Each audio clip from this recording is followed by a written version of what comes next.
Élise, les projecteurs du décryptage ce matin sont sur ce géant de la distribution américaine qui s'installe en France.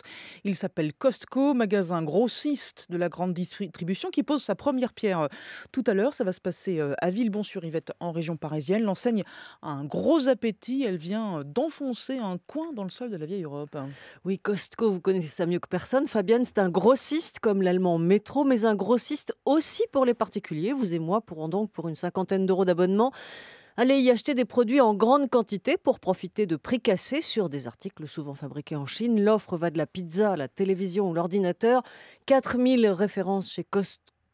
10 fois moins qu'ailleurs, mais acheté en masse pour baisser les coûts et présenter le meilleur rapport qualité-prix. La présentation, comme chez tous les discounters, c'est sans chichi, en carton, dans un hangar.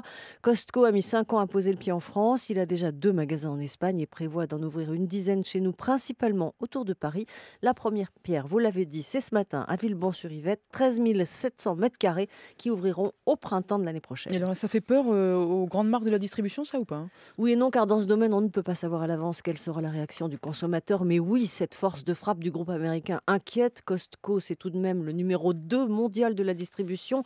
113 milliards de dollars de chiffre d'affaires. Une deuxième place ravie à notre champion Carrefour, qui n'est plus aujourd'hui que 6e. Les autres anciennes françaises ne figurent même pas dans ce top 10 où l'on trouve 3 Américains, 2 Allemands. Mais le numéro 1, c'est Walmart, 5 fois plus gros que ses concurrents. Le mastodonte américain, lui aussi, est parti à l'assaut de la vieille Europe et s'y est cassé les dents. C'était en 2009 en Allemagne. Walmart ne s'est adapté ni au marché allemand, ni aux normes sociales du pays, interdisant même à ses salariés de se syndiquer.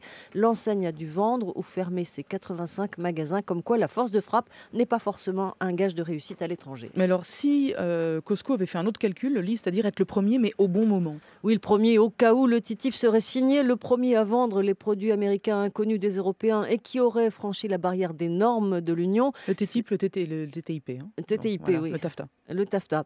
C'est sans nul doute le calcul qu'a fait l'entreprise, être là au moment du TAFTA, en envisageant son développement dans la vieille Europe. Mais quand on voit que l'accord avec le Canada va droit dans le mur, qu'on n'est pas prêt de signer avec les États-Unis, pas sûr que l'idée soit encore bonne.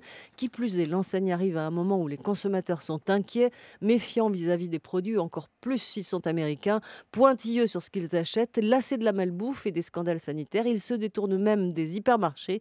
Même le discounter Lidl a dû monter en gamme pour garder sa clientèle. Consommer, oui, mais en toute connaissance de cause et plus près de chez soi. Cette nouvelle attitude du consommateur a obligé la grande distribution à revenir à la qualité plutôt qu'à la quantité. C'est tout l'inverse de la démarche de Costco. Merci beaucoup, Lise Joly sur France Info.